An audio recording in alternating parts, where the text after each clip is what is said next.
Do you remember the last concert you went to? What's up, everyone, and welcome to the Fervent 4. Did you know that only 4% of businesses ever cross the annual $1 million revenue mark? What's up? I'm Zach Miller, author of Anomaly, and with me today I have my co-host, Tim Ryan, lead man at startwheel.org. Thank you so very much for joining us. The Fervent 4 is a weekly show each and every Thursday at 11 a.m. dedicated to sharing insights into growing a world-class business no matter the climate. Sam Eure has played a ton of sellout clouds. When March came rolling through, he had to tune up his creativity. Ladies and gentlemen, please welcome Sam to the show. Sam, what's up, buddy? Hey, Sam. How you doing, Zach? Tim, good to see you this morning. Good to see you, Great. Zach. Doing great.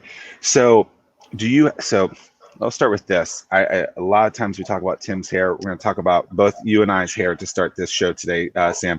My hair has been, this is the longest it's been probably since college. It started growing when Corona hit, and I was just like, screw it, let's keep it growing. Is this a normal look for you? Is this a 2020 look for you? So I wish I could say that this was like, the new style, the pandemic haircut, but I've had the same hair probably for the last 15 years, in some variety or form. And it just, it does what it does. And hair grows up, hair goes down, and that's kind of, that's what I've got. It's the look. You can't change the brand overall. You just adapt it a little bit. I hear you 100%. I mean, I one of my biggest fears, man, is like if I was to start losing my hair, man, it's like that's what I'm known for, and I can't change it. So if I was to go bald, man, I'll be in trouble. Well, I think we're all a little scared of that. I really fear that if I were to actually cut it or do something weird with it, that I'll just lose everything, and so I'm just gonna, set it and forget it. There was a guy in my neighborhood, like growing up, and I shaved my head. And he was like an adult, like a family friend, and he said, "Be careful shaving your head; it might not ever grow back." And basically, I've shaved my head once since then, and like I'm terrified for that one reason. Every time I go to get a haircut, I'm like, how is it doing? They're like, "You're fine." I'm like, "Are you sure?" Like it's a scary thing. So Sam, come. I know Tim has been to a lot of your concerts. I never have, but look forward to it in the future. Do you remember the last show that you played? So actually, the last big show that I played was it was quite some time ago. But I've been pretty fortunate in the last probably 6 weeks to start slowly getting back to work as a musician and starting to navigate those waters, and that really helps with what I'm trying to do in helping the community of musicians in our area kind of understand the new normal and what makes sense for us moving forward as a community, where the opportunities really lie, and how to capitalize on all those opportunities that are currently there. So that's kind of how the landscape has changed. But for the shows, I played Monday at a local restaurant called Amber Ox here in Williamsburg for Tiki Monday. And on Sunday, I played at Precarious Beer Project, which is just down the street. And it's been nice that they've been offering some opportunities to get back to work, even though there are limitations in what we're really able to do still. How has the attendance been? So it's been growing. People are itching to have that social aspect that's really taken away by the whole situation. We need to be careful about how we're going about our social interactions these days, to protect everyone else and to make sure we kind of get through this. But as human creatures, we're very social, and we've gotten very accustomed to the way that we do things. Going out is, and whether you drink or don't drink, or whether you cook all of your food at home and hunt and gather like old timey sake, people still need to congregate, and a lot of that kind of is brought about through music or going to a music or social outing at some place. So I think that people are really itching and eager to get back to some of that, because that's the fastest way for them to feel a little bit normal, as everything has kind of started to, well, not settle out, but normalize for this new normal. Sure. I saw a post this morning, and it triggered something to me, and it was basically, how can Walmart be open basically, but some of these other places cannot? does that bother you as someone who needs these things? You need restaurants, and you've built your life around having these establishments being open, and then this other big conglomerate, this big business can be open. Does that hit you Well, in any kind of way? it does, and it has hit me as the business, my business Iota Creative Collective, that supports the community of musicians here locally. That was one of the hardest things to adjust to when everything really stopped in March. And that was that no matter what I did, no matter what I explored and what grants I tried to chase after, the PUA and Paycheck Protection Plan, like all of those things, people in our community, the artist community, the gig workers and all that stuff were very much not really counted until we were included in PUA. And then, but with the PPP and Paycheck Protection Plan, like I was too small to be considered. And because of the way that I'd structured my business to try to achieve solvency faster, with deferred pay for myself, that put me in a category that they didn't count me as a business. And so I was too small to really be considered. And all these monster conglomerates were not really negatively impacted because I think a lot of, in terms of policy, they were considered too big to allow to fail. And that's what we've seen with a lot of these recessions, like even the Great Recession of 2008, like they would not let certain businesses fail. They were bailed out because they were necessary. But I think what really moves everybody forward is the small business, because the small businesses really integrate into the community more, and people really fight for those. And they kind of, yeah, we like going to Walmart, we like going to the big box stores, we like doing all that, but those are by and large going to be okay. Meanwhile, the small business owner that's invested their blood, sweat, tears, and all of their dollars are going to get left by the wayside, and they'll be on the side of the road, as we move forward.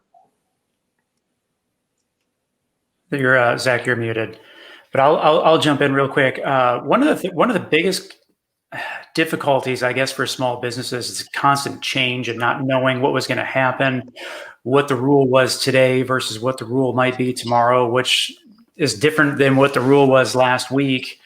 And here you're at the mercy of the small business, and the small business was at the mercy of whatever the decisions that the government was coming out with. Right.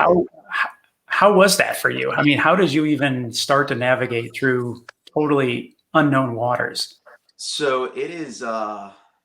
It's been very interesting. It's been a really difficult journey, and I say that because I'm in a unique position. I am the sole founder and funder of my startup right now, which means that the buck stops here.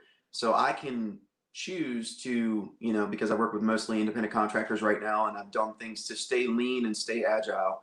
I've been able to really just put my business kind of in a hibernation mode where I'm really just, scraping by at the bare bones to keep everything together. One of the biggest things that we had for the last 3 years was our music festival, our nonprofit music festival. And that was impacted in a way that I didn't expect, because we were going to try to change it to be a virtual event, or we were going to work on, live streaming it.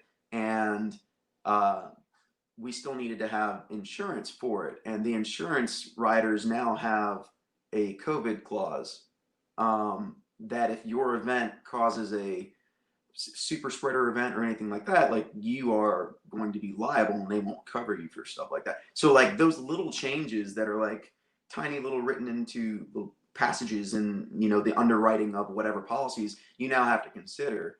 And all these other things have been like just really, the price for that insurance clause now priced me out. I couldn't even afford to do it because it was just ridiculous. Wow. Those are the little things that you didn't consider before that now you have to consider. And there's still things that are being revealed that we are having to adjust to. So it's really been about resilience and how quickly can you pivot when you get this new information. Like that's really it. Talk to me a little bit about what you did during that downtime. So did you revamp set list? Did you write new music? Did you go back to the drawing board? What different things did you do during the time that you're just waiting? There was It was a very interesting roller coaster ride for me. Um, at first, it was, all right, well, I'm going to keep busy. I'm going to do this. And I did what a lot of other people did. I was like, how can I stay busy at home? I made myself a COVID garden in my front yard and, like was growing vegetables and very proud of myself. I learned how to can and pickle things, for the first time. And it was because I was kind of trying to find my own words. And as a songwriter, like you often get hit with inspiration and then drought for a while where you just can't come up with what you really want to communicate. And then I wrote some very angry songs that, I would probably put in the, if I ever went into death metal kind of like, category, like, and then I wrote some kind of morose songs and kind of like, oh, this is like my Guster dashboard confessional time, where I'm just like very into my feelings. It's very emotive. And then it leveled off into like, all right, well, let's be optimistic. And so I've had these phases of writing. And whether I actually like put that out into the world, we will see. But it was more for my benefit and keeping myself sane. Because when you're stuck in your house and it's just me and my dog, and I found myself having full blown conversations with my dog and doing both sides of the dialogue, I feel as though that's like a scotch too close to like psychosis, Right. And then I had to rethink the business too, and like what really resonates. And so we're focusing on developing a mobile app that's like along the fintech kind of thing. So trying to see if that can solve some of the problems and help capture more opportunities for the music community and people who are freelancers.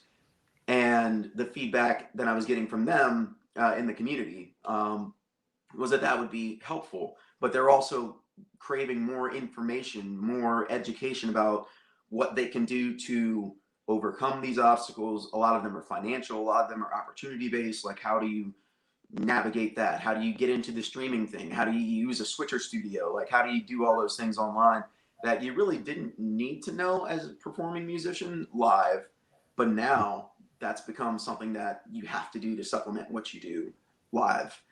So there's been a lot of changes there, and then it was just keeping busy and trying, to lots of mindfulness and doing yoga, and trying to stand on my head without ruining my afro. Now I'm gonna stay right here.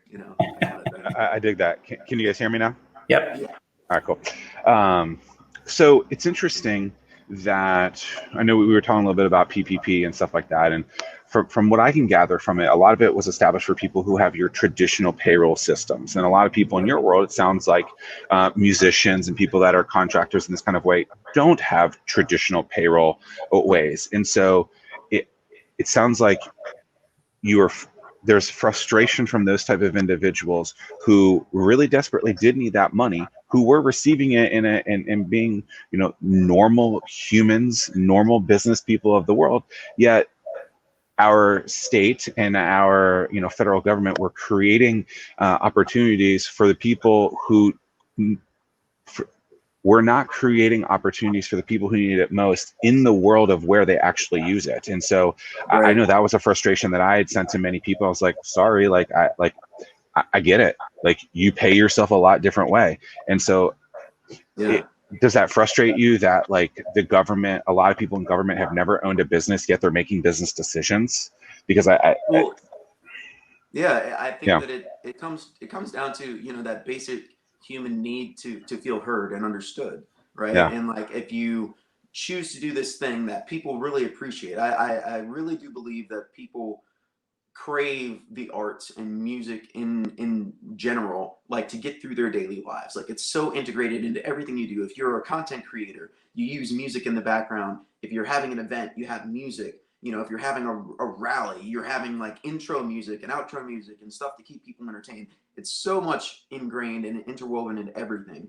And then for a policy decision to come down that really seems to just dismiss the fact that you legitimately make money doing what you do as an industry, like they've just said, oh no, that's the arts. It's kind of what they do in schools. Like, that's the first thing cut. They cut the arts programs, and then they cut this, and then they defund this, and it's so ingrained. And then as a musician myself, I was very upset that I was told by unemployment before they included us in PUA, and by the people I talked to about PPP, that, oh, I'm sorry, you're just such a small entity, and because you didn't ever pay into unemployment because you had the opportunity to. And I was like, well, I was told by my accountant that because I will never get paid out of this system because I don't qualify, that I shouldn't pay into it. So like I'm all these things, and it was like I'm trying to follow the rules, but I was set up to fail. And then I'm not considered by Big Brother, like the government in general, that's something that's legitimate in their eyes. And so when you are made to feel illegitimate, it really did sting. Like what makes my business any less important to people than, and to the economy than, a food truck, Well, it, what's interesting is something I've been fighting local governments and the state and things like this for years is their mindset on employees. It needs to be switched. And so forever it was, we need to attract 4 companies with 1,000 employees each, because that's going to help save save the world, if you will. Right. And I was like, well, what if we flip flop that and had 1,000 companies with 4 employees? And those are going to be more entrepreneurial businesses. And it's just like, they dismissed that even in that case. And so I'm not surprised that things went the way that it did. It's unfortunate, but it's just like, things are built around employees, which is fine, but then realize that the person who are employing those employees need to have to be heard as well. And so I'm with you on that. What's interesting, and I hadn't thought about this until this morning, but for years people talk about don't move an aircraft carrier out of our area, right? That's 7,000 people on the boat, the families associated with it, but then the trickle effect of that to the business community and we're going to call them ancillary businesses that don't matter as much, right? Because that's really what we're talking about now. Yes, that's sarcasm there, right? Yeah.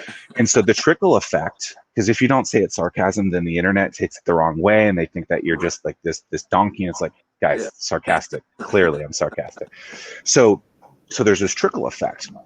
And really, that's what I'm kind of seeing with individuals and businesses in your world, is that trickle effect is what's happening kind of the same way as an aircraft carrier coming out of town.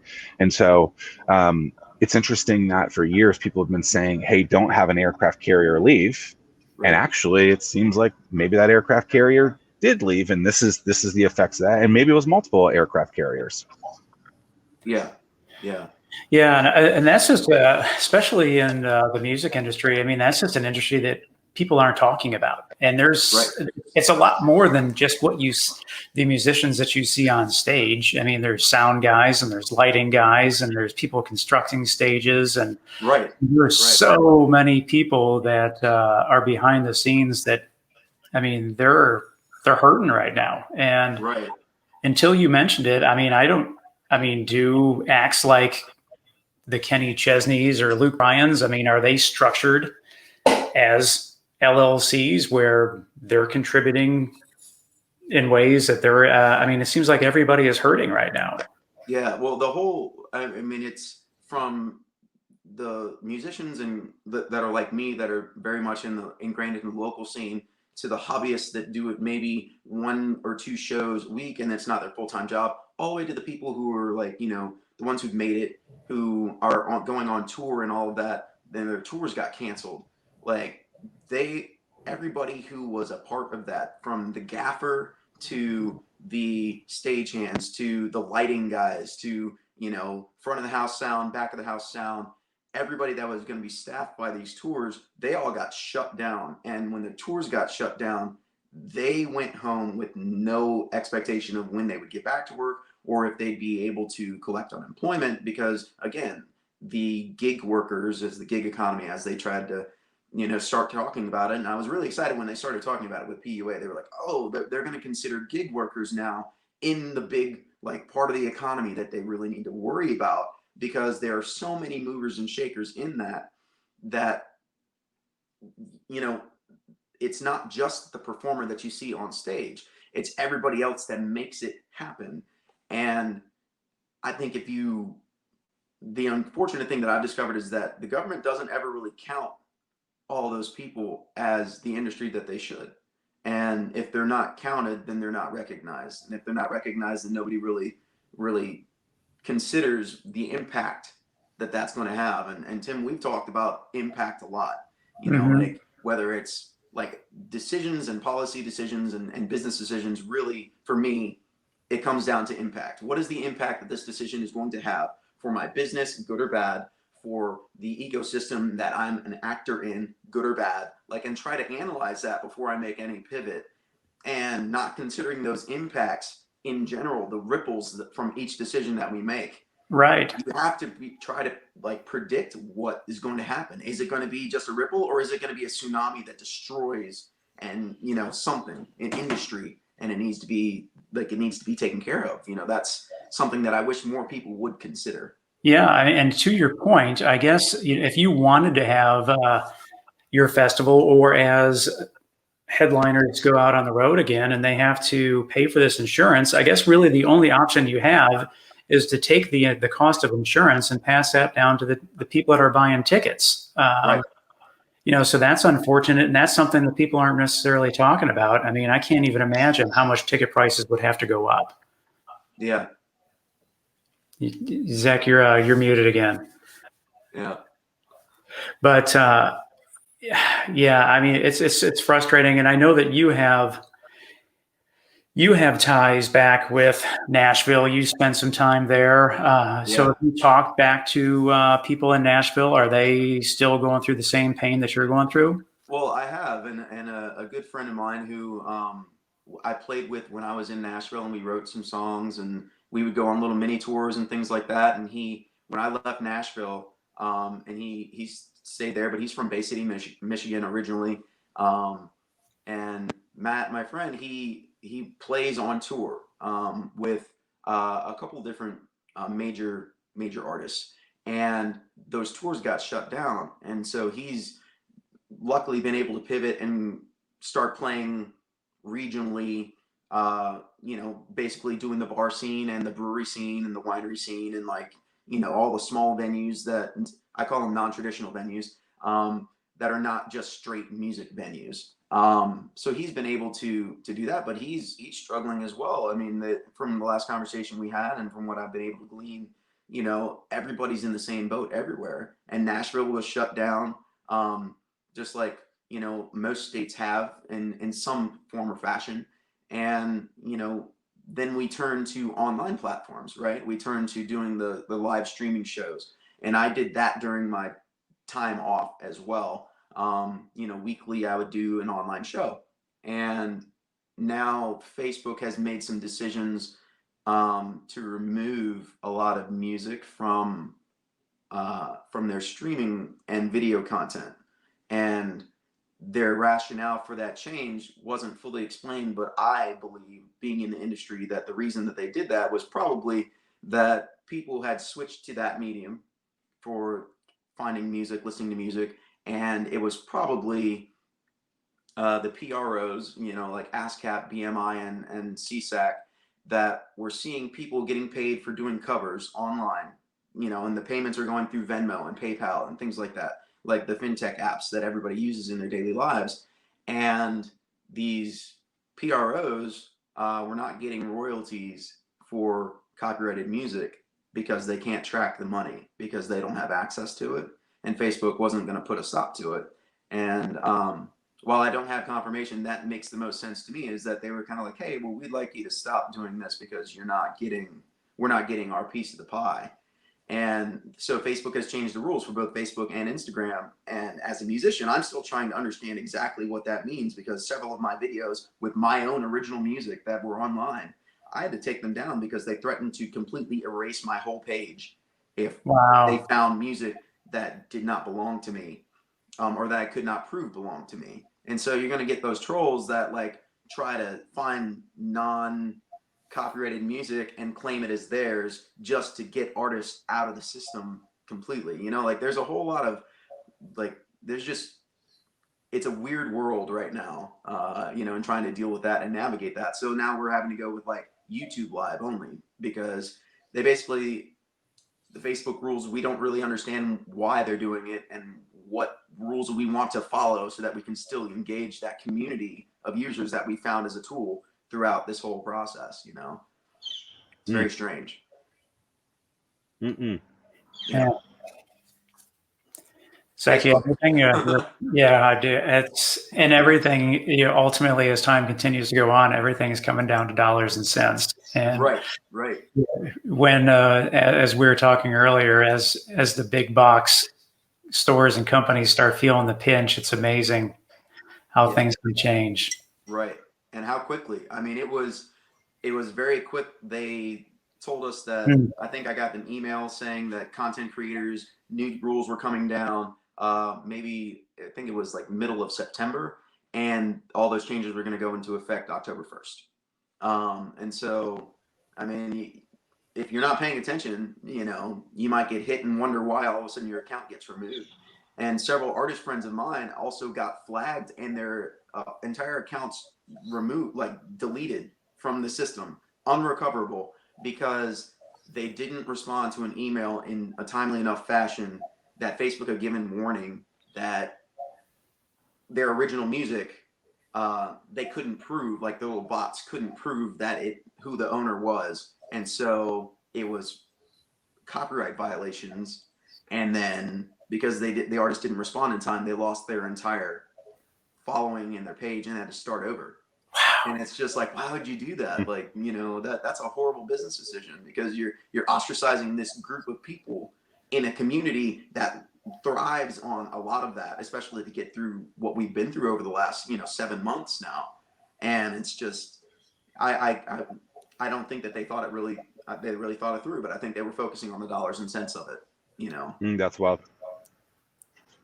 So something that I think is interesting with that is when you're playing in someone else's sandbox, right? Someone else's platform, you have to abide by their rules. Yep. And if you really think about it, Facebook, YouTube, anything else online is really the same as going and playing at an in-person venue. And so for the person that's listening to this that is exploring or continuing to play online, what are your words of wisdom for them to make sure that they are, not only playing in the sandbox correctly, but ensuring that they don't lose their database of information, which is so incredibly critical? I mean, could be hours, hundreds of hours, thousands of hours of music in their library. Right. So I try to talk with everybody about redundancies. And what I mean by that, I'm by no means perfect, but I don't rely on any one space to get my music out there. I will put it anywhere that I can.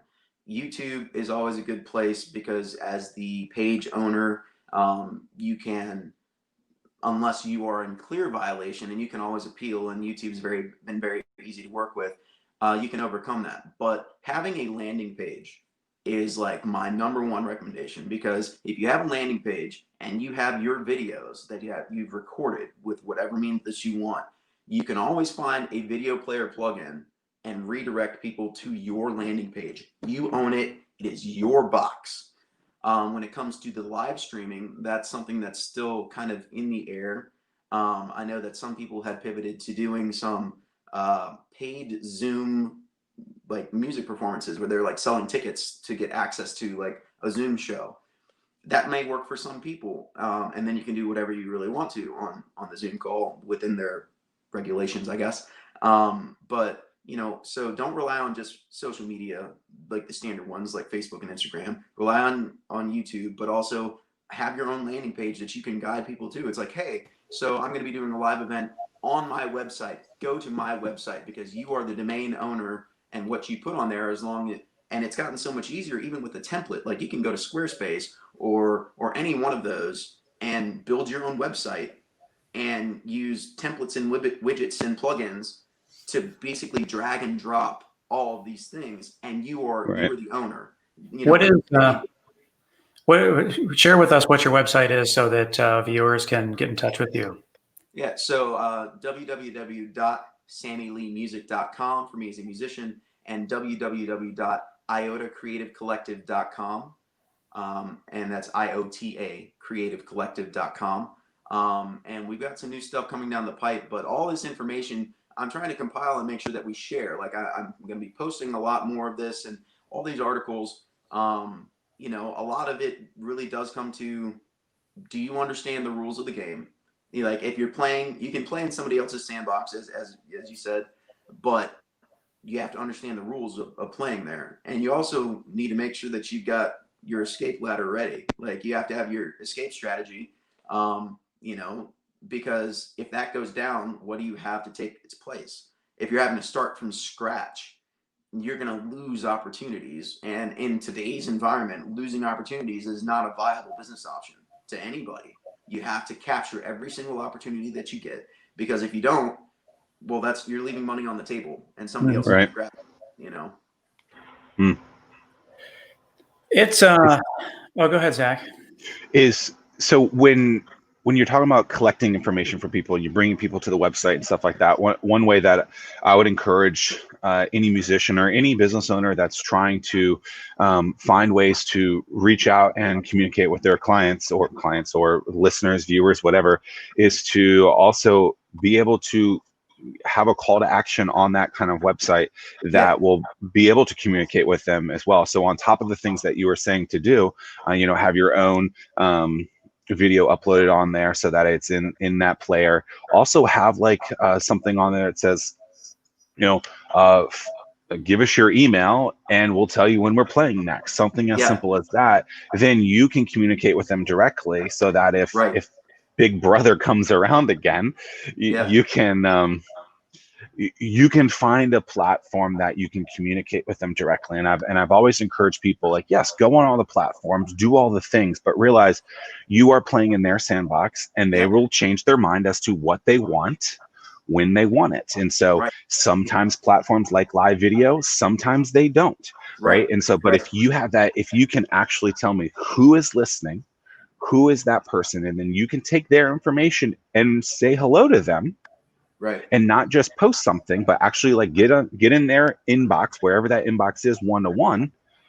That is more powerful, in my opinion, than just being able to broadcast out there, right? Like this show, right? Like we don't do this, we should do this, right? We should have a contact form that says, hey, if you want us to tell you when the show is out, go to this website and we'll do, and we'll let you know. It's being able to communicate with those individuals directly is so incredibly important for when things are great and when things are bad. And I think that that's something that most people don't do and should do more of. I agree. That's actually one of the things that the app that I was talking to you about earlier that we're looking to develop, which is really designed to help musicians, specifically starting there, which is what I know best and what the community, like, I'm trying to, again, focus on the things that I have an intimate knowledge of, plus the community that I'm working with is looking for solutions right now. And there's no reason that, even though we are smaller businesses as musicians, as these contractors or performers in general, there's no reason that we shouldn't be collecting data like all the big businesses out there. Like, that's the difference, is they're collecting data. Now, I'm not saying that we need to get into like big data harvesting drives or like, any of that, but it is as simple as an email list to sign up, or the people who are tipping you, try to engage them further, because the people who have tipped you once will support you in the future. So it's making sure that you have that return, like, you have those return customers that are coming back, and those are the ones who will be likely, they liked you enough to go out of their way to tip you, whether it be in cash or whether it be with Venmo or whatever. If you can capture that data from that person and invite them personally out to your next show, to your next engagement, or to your special live streaming event that you're doing, or invite only Zoom performance, you can then retain them, and that retention will build your base, but also increase your revenue opportunities for things like, all right, well, first time they tipped, maybe the next time they'll tip and buy a t-shirt, or they'll buy your CD, or so you need to capture people and keep them, like, circle the wagons, keep them in tight, because once they're out in the wild, we all have short attention spans. They're going to find something else, and then you've lost that opportunity. So capturing all those opportunities really come back down to making sure you can stay in contact. And when you're at a show, and so I had this happen to me, actually. So I was doing when my book first came out, I would do like a book tour, and I'd go to these places, and a handful of people multiple handfuls of people would buy books, and I would have their contact information. But then I realized that there might be a room full of hundreds of people, and my message might have resonated with them, but I did nothing really to collect their information. And so I realized, okay, I could just have a simple printout form that says name, email, and then I write something funny out like, hey, I just met you and this is crazy, but give me your cell phone number and I'll call you maybe. Right. The song of the summer 2012, Carly Rae Jepsen. And people are like, oh, that's funny, my book's called Anomaly, so it fits in line. But I print out a handful of those and I say, hey, every Monday at 10:15 a.m. I send out a newsletter like piece of email, and if you would like to be subscribed to that, put your information on this. And like 99% of people fill out this form. And so whether or not it's just people buying from you or tipping from you, I think there's also a way for you to take a form like that. Granted, forms might be a little more difficult at this, in our 2020 world, but get that form out there and pass it out to people like, hey, if you want me to give you if you want more of me, let's make it easy for me to give it to you. Yeah. Tim? And I think that okay. A little bit. Yeah, okay. No, I was curious, Sam, like how important or how much of a game changer was Bands in Town, the mobile app, with you? I know that I follow you on Bands in Town, and that's been a great way for me to keep tabs on where you're going to be playing and how much did that change the landscape?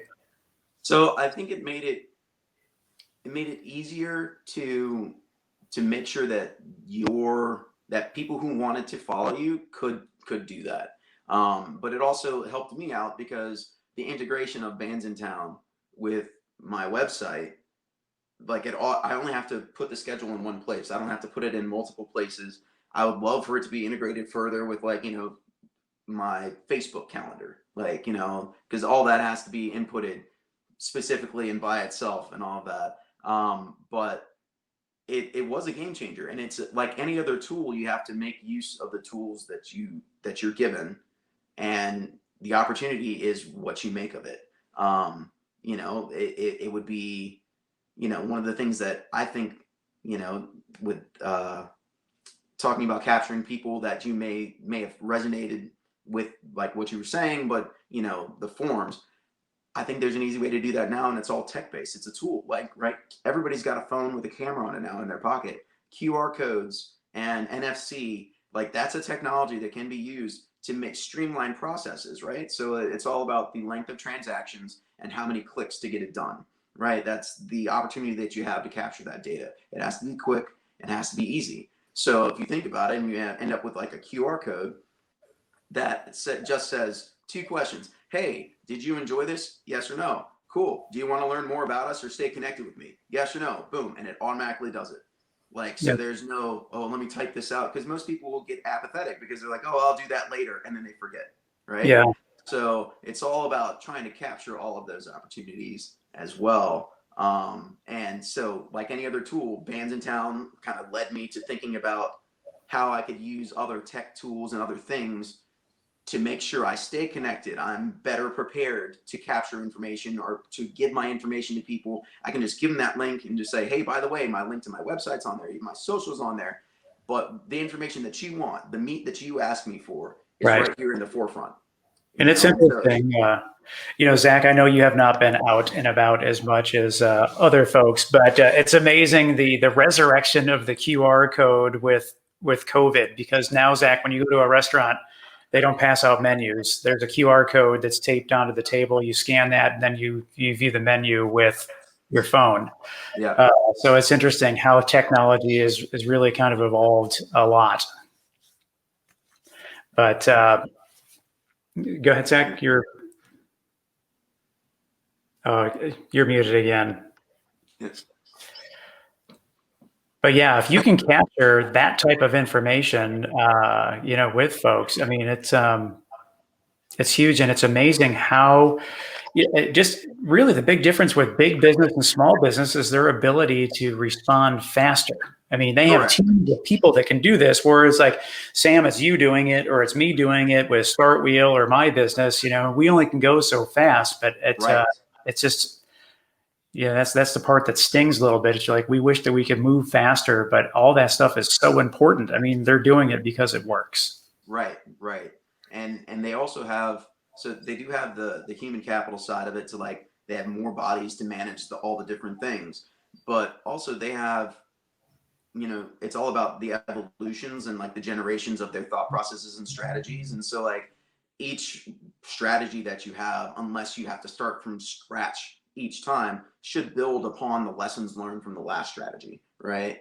And that's one of the other things that I think a lot of musicians don't do, is that they kind of get in this rut. And we love being in a rut where it's like, hey, this is where I'm comfortable and I'm going to stay in this space.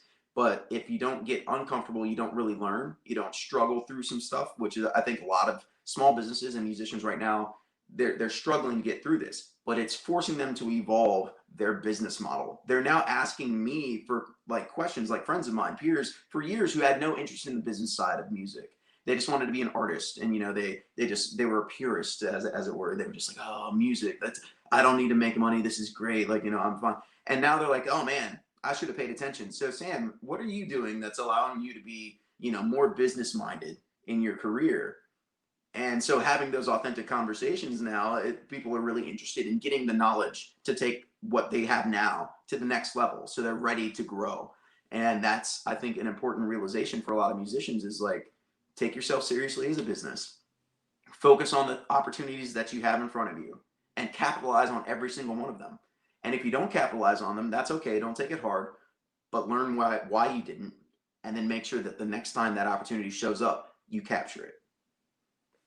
Yeah, I mean, especially now more than ever, as restaurants and breweries and wineries, they continue to open up. I mean, really, it comes down to, it's just really simple. They're going to book acts. They're going to bring in the crowd. Right. And the crowd is going to spend money. So, I mean, it's so important for you all to your craft has to be just solid, so that you can attract people, you can retain people, you can keep people spending money. Otherwise, you might find yourself as a one and done and not be invited to come back. So, that's one of the things that you've always done really well. Your sets are always really long, and you don't give people a break to hold them hostage, man. Hold them hostage. You don't need a break as long as your bladder can hold it.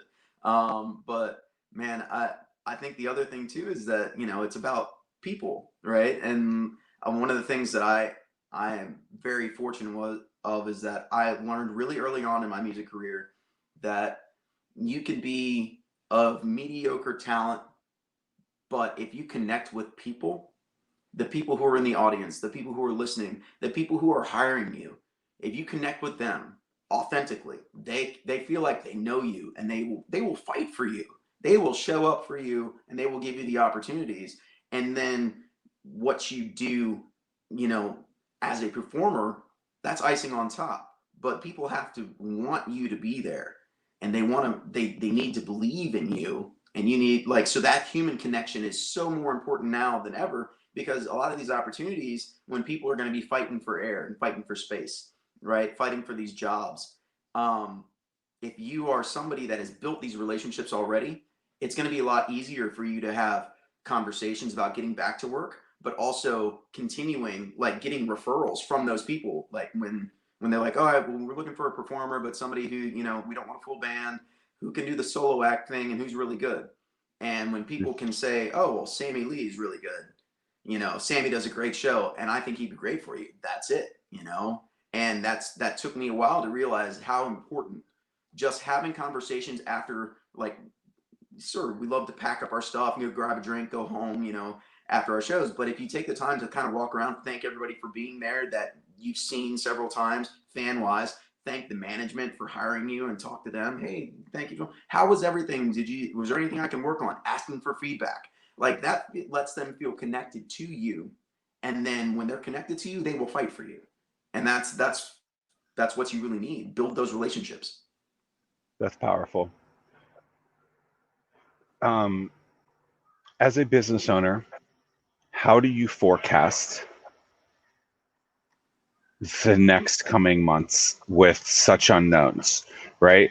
Not a political question, just in general, right? Like, because you probably, this is a huge assumption, there was probably no forecasting done before to think about something like this. Now that it's at least ingrained in you in some capacity, what do you do as a business owner, as a musician, as a gig economist, as someone who, you know, is like all of us working to put bread on the table?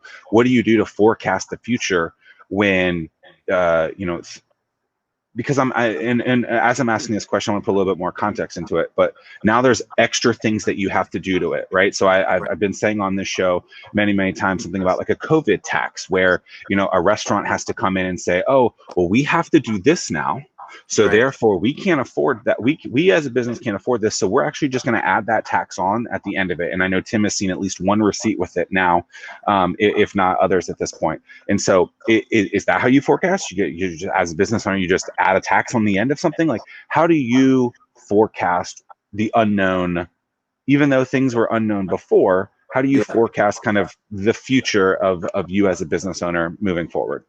So I think as a musician, it's supremely difficult. And I say that because what has changed also for the music landscape is what these venues, these non-traditional venues, or the people who are able to put us back to work in some limited capacity at this point, there's a difference in what they are able to pay, willing to pay for the same amount of work that you used to get paid a lot more for. And so because the financial aspects have changed, it's really the only way that you can predict whether or not you're going to be successful is, one, that you are capturing all the opportunities that you have. Two, that you are stashing away, like, a savings, a just in case fund, which many people in general, not just musicians, but many people don't have that, sometimes 6 months of, or even not 6 months, but 3 months is what I would say, 3 months, because if in 3 months, if you needed to transition out of doing music into another job, chances are good you could do that within that time frame. But if you aren't able to keep the lights on, aren't able to put food on the table for you and your family, then that's a really big problem. So you need to start looking at the financial aspects of it and see where the waste is and trim the fat, and just be very fiscally responsible. And I know that we're all bad about that. I'm an impulse buyer. It's ridiculous the amount of gear that I have that I don't need. And I'm looking at it as like, okay, well, dollars and cents of it, like this can go for this, this can go for this. If I needed to, I know where these opportunities are. But other than that, with the business side, it's all right. While we tried to run a lean operation, we didn't consider these things. Now you do have to build in for like my events, my music festival, Cottywomple, like we have to, in the 2021 budget, we are going to build that into the budget so that now I know and I can predict that there's going to be something wild that's going to come in terms of liability, responsibilities for myself, or making sure that, precautions are taken in place if I want to do an in-person event where we have seating arrangements in a certain way. We have social distancing like involved, and that's also going to take more human capital aspect. I'm going to need more workers to help me out, or more volunteers that I recruit to help pull this off. And so you have to basically just prepare for Murphy and the inevitability that Murphy's going to come and just stomp all over your sandcastle. That's, I don't know that you can really fully prepare for it, but if you try to at least cover some of the bases, the touchstones, like, all right, I need to feed myself, keep the lights on, I need to do this, the minimum viable product of what I do, right? And if I can set myself up so that the minimum viable product will sustain me for at least 3 months, if I need to transition out into a different job, like to survive, then I've got that built in. And what about your just overall safety at a venue like this? Like, what are things that you are looking for? What kind of protocols are you adding in? I've heard some event coordinators, requiring that mask are on or things like that. Is there anything that you, as you're going through your contract, that you're looking at in a contract to make sure that it's there or not there, or what about things like that? A lot of the contracts that I'm dealing with now, and a lot of them are private and corporate events that I'm getting into, that are some of the bigger contracts that I've got on the horizon. That is excuse me, that is written into my contracts now, that I need to know what their plan is. And it's communicating, like I require them to provide me with like what policies they have in place to ensure that their guests are going to be taken care of, and then what they are going to require from me to make sure that I am, as somebody who's transient, you know, like in there, like I'm the wild variable because I play so many different other places. I want to make sure that I know what their expectations are of me. And so that's a full-blown conversation of just complete honesty and like, this is where I'm at, this is where I'm at. Like if I'm feeling any kind of, you know, sick or fluish, you know, this is what I'm going to do, the steps I'm going to take, and the tests, I know where I can go to get tested and make sure that I can stay employed, but I'm going to do it in a safe way. And that the boundaries that I set are respected. So at a venue, the way I have started to set things up when I'm playing solo, there is enough space that somebody can come and speak to me without being within like closer than 8 feet away from me. I can still hear them. They don't need to have their mask on. I hope that they would. But I have it now set up in the tip buckets and all that stuff. I have it placed in such a way, in such a distance that will keep me and them separated. And there's like barriers put on the floor in between it, like my guitar case and other things and the carpet that I have, I'm set far enough back that it's a natural barrier. People feel like they can't step onto that space, and you really need to do that.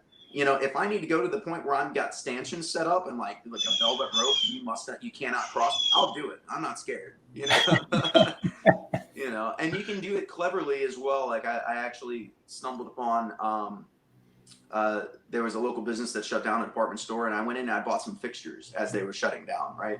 And these fixtures are going to be repurposed into some lighting, a lighting thing. I'm basically going to build a prototype with some LED lighting, and it's going to be some nice, so it's signage. But those added to my setup in these bigger spaces is going to be a natural break, where if there's like a lighting system, people tend to respect that line. And they respect that line drunk or sober, because they see the lights and they're like, oh, that's the line. Don't cross the line. You know, and it's just, I don't know why that happens, but people tend to do Sam's a germaphobe. He doesn't want to be next to me, COVID or not. You know, What? So how far out are you booking now compared to 9 months ago?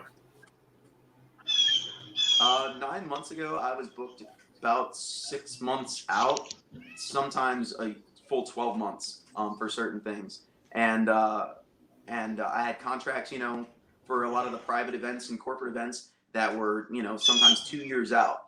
Now I'm lucky to have 2 months out, fully booked, and that third month is really sparse. And I think it's also, we're leading into the slowest time of the year for gig workers and musicians. You know, January, February is notoriously slow. And so it's all about, again, just for me, capturing some of those opportunities and trying to have those conversations and being flexible, you know, because people aren't willing to pay or able to pay what they used to. So it's become a volume game. Like, how many gigs can I squeeze into 1 week to make sure that I'm hitting the marks that I need to make?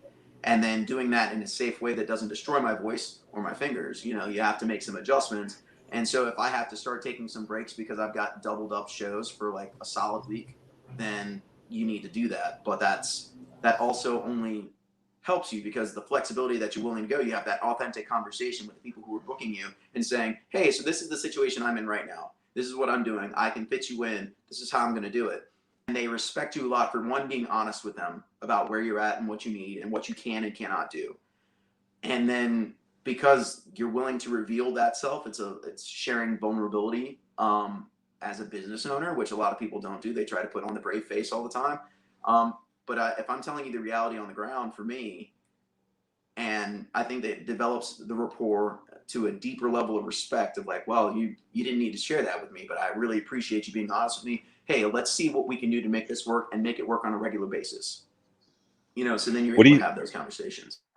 What do you think it's going to take to see your big 10, 15, 20,000 person crowds again? I think that that's going to be really dependent on ambitiously, I would like to say that it would be in spring. We would start seeing some of that, but that really depends on how winter fares. It's the beginning of like flu season on top of, what we're already dealing with the pandemic, and it'll depend on, whether or not there's continued development of, the whatever vaccines are being developed, but also an understanding of how to combat and really help people survive, all of this medically, but then also psychologically, right? Like, I think they're gonna. My hope is that they don't try to force a lot of these events to happen, because people have gone so stir crazy that like they're worried about, the mental well-being of a lot of people in communities that are very used to going out, and Right. like that, the mental state, I think, is something that music specifically will be able to help with, but it has to be done in a very responsible way. Well, that's something that I've thought about, mentioned here many times, is let's just say that like it goes away today, right? Today's the date. It's been 7-8 months since it's been around in the States, but that's 7 or 8 months of compounding interest that is going to take 7 or 8 months and then a lot to get people to start feeling really, not everyone, but a substantial amount of people to feel comfortable in there. Yeah. And what's interesting about that is I grew up in a society. I feel like I grew up in a society, and maybe Tim has, and maybe Sam, you have too, is like where you just man through stuff, right? So like, oh, I'm a little sick, I'll just man through it. And throughing it might be the wrong kind of word, but it's just something that you get through over and over and over again. Is that something that you think is going to? Are we going to see less of that into the future? Like, how does that kind of lifestyle continue on now that we've gone through 2020? Well, my hope is that we won't. My hope is that we are emotionally intelligent enough creatures at this point that we won't just gut it out. Which we have a tendency to do. That's very, ingrained into a lot. Gutting out is a lot better. That's a lot better way to call it. Gutting it out. Yeah. Thank you. Yeah, and because we do that. I was raised in a very similar way by a very strong military man as father, who he showed no emotions, and I was desperate for him to tell me that he was proud, like but it was like we're men and we show no emotions, and we you don't smile for pictures, like all of that stuff, and in my personal growth, I really took a hard look in the mirror, and I realized that one, being vulnerable doesn't mean that you're weak, doesn't mean you're incapable. And being willing to find help or even delay instant gratification for a safer way of continued gratification, that's something that personally I've taken. And I hope that as a society, as a people, we can do that as well. Where it's like, all right, well, what's the most sustainable way that we can get back to the normalcy, or bring back some of the normalcy into our lives that allows everybody to recover, like not, so like you said, so if it was today and it was gone, do I see musicians getting back to work immediately? No, I think that the ripples of this has changed the landscape, and we will probably not see what the new landscape settles out to be for at least a year after that's done. Because smaller venues might be better for you guys. Pennies until, and that's, I think it's going to come down to then what are they willing to pay when things open back up, because they're trying to draw people back in. Like instead of it being a value added service to have a musician be at one of these places, it would be this is now ingrained in what we do. We've seen that people are desperate for this, and it's a part of their lives that they really, really don't want to go away. So let's do what we can to bring that back. And the only way you bring it back in a sustainable way for both guests and the business is to bring in quality. And we all know that to get a quality product, you sometimes have to pay a little bit more, but that investment pays off in the end.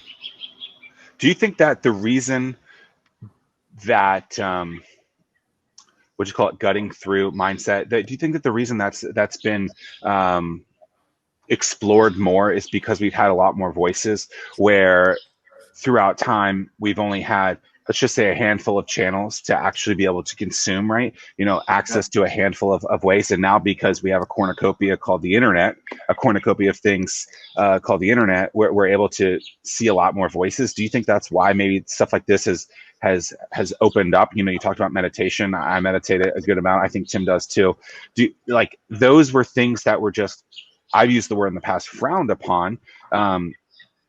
Is it because we're just seeing a lot more things out there that we can explore on our own, or do you think it's something else? Well, I think it's, I would say that right now, like the personal growth thing is trendy. And I don't mean that in a negative way, but like with a lot of trends, there's always a counterculture, or like, even sometimes a cancel culture of like, certain things that have become trendy and new agey. And when there are more voices to listen to or to hear or to saturate the environment, I found that a lot of people just kind of go to their default, because too many voices is overwhelming and they don't know which voice really is the one that they want to listen to. And I know that often in my own head when I'm deciding strategy or trying to talk my way through an idea, the more voices that I have, after a certain number of voices that give me some perspectives that I really need to consider, when it's overwhelming number of voices and considerations that I'm making, I kind of shut down, because I'm just like, man, there's just too many voices right now. I need to like get to like that one voice or those few voices that really guide me to like through this effectively. And so I think that some people are just, stalwarts. They're just like, oh, I'm just going to go against this and go with what I was raised on. And a lot of people are like, well, there's too many different ways that I could possibly change my mind. So like, I'm just not going to do anything at all. And then there are people who are, changing because it's, oh, Instagram told me I should change today, so that's what I'm going to do.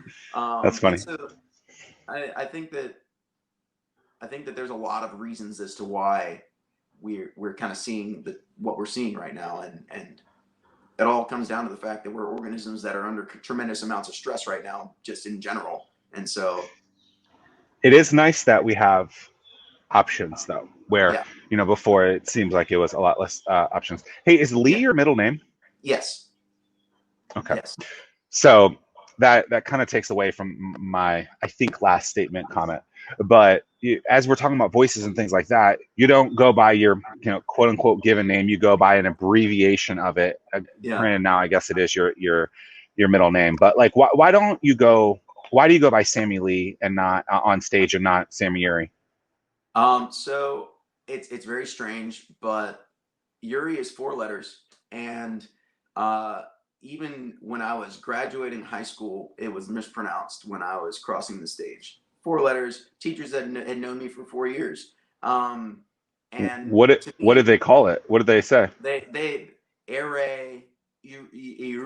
I mean, they complicate it so much. Sam Eure, you've graduated. Yeah, like, all right, well, it's like, think of Eureka, like the first 4 letters of Eureka. That's my last name, and then it dawns on them. But I'm just like, that's the first thing that my mind goes to when I see that. But it's I think people look at something that has a simple answer and they try to make sure they give it extra respect by like making it complicated. Sometimes you just need to keep it simple, And so I went by Sammy Lee because, well, I don't know anybody who would mispronounce Lee. So, when it came down to being announced on stage, like, I just got really tired of like, they're like, all right, how do I pronounce this? And I would tell them and then they'd forget because, and coming out of Williamsburg, we have Sammy Lee. Yeah. Hey, you said someone couldn't mispronounce it. I'm the king of mispronunciations. When I had a TV show on ABC, I would, if someone's last name was too difficult, I would just say, hey, and today we're here with Sam. Hey, Sam, how are you? Oh, I mean, why try to butcher it, even if the last name is Eure? I mean, it's just Eureka. Hello. Maybe the E is what's confusing in there. I don't know. Who knows? Yeah. Well, and it also it kind of rolls off the tongue a little bit, and especially in my time in Nashville, it sounded like, oh, he's probably from here, Sammy Lee. oh, Sammy Lee, Sammy Lee, Sammy Lee. You know, I'm just like, okay, that's fine. I'll go with that. Eure, yeah. Sam, it's been a total load of fun today. I'm sure Tim has as well. Tim, you know, I don't know what it is, but every time that we do these broadcasts, you have the sound of freedom in the background going over you. He's got jets going. I can hear it. It's like, this doesn't happen all day, and then it happens here. And I know he loves like it. clockwork. My last question for you, Sam, is though, and it's really quick. What are your 3 favorite songs to play, and then the 3 songs that you cringe when someone wants you to play them? Okay, so I love playing Huey Lewis and the News. Power of Love, that's one of my favorite ones to cover. I do really, really love still playing any Foo Fighters or even Alice in Chains. You know, Rooster always surprises people, especially because I usually, in a cover show, I'll play it right after I play James Taylor or something slow. And people, like, their minds are blown. They're like, oh my gosh, he just went from this, like, nice, like, and then they went to, oh, he's growling now. He's growling at me. That's scary. And Tennessee Whiskey is one of my favorites, you know, still. And I mix it up. I do a medley with Etta James. And it really plays well. And I think it caters to my voice a lot. And that's really what happens with me. It's almost synesthesia-like, where, you know, with certain songs, there's a bunch of colors that show up in my field of vision, like where you can see sounds. And it's a very cool experience for me. And then the 3 that I really, really dislike. This is going to be great. God, if I don't have to I have a feeling I know what one of them is. But if I don't have to play Wagon Wheel again for the rest of my career, I would 100% be okay. Great song, just I'm done playing it. Like, it was a multi-requested song in Nashville, one of the highest requested songs I've ever played in my whole life. And literally, I will just have finished playing it, and then somebody will walk in and say, hey, can you play Wagon Wheel? And I'm like, I just finished playing it. And they're like, here's a shiny $1 bill. Play my favorite song. And I'm like, jukeboxes cost more than $1 these days. Like, come on. You know, but, and then, gosh, Fast Car by Tracy Chapman. Great song. I just don't like playing it. And let's see, what's the last one? Man, I would have to say that the last one that really annoys me at this point is Don't Stop Believing. And, like, Journey. You know, like, I've been playing it for so long in my career that it's just kind of like, ugh. I really do like when people start asking me for original songs. Like, I think that's one of the highest compliments that you can get, like, when you're performing on stage, even at a cover show. If somebody's just like, hey, do you write? Well, yeah, I do. Can you play me one of yours? And regardless of whether they like it or hate it, at least they asked you for it. Right. You know? You know, so. I was hoping you would not say Country Roads by John Denver, because, you know, I went to West Virginia University, and we close out every bar night with that song. And I don't really recall any of those nights, but I know we played the songs. So that's, I mean, that's how we finish football games too, not just nights at the local establishment. But I only know like 16 words of the entire song. So if you knew the whole thing, that matter. Yeah, of course.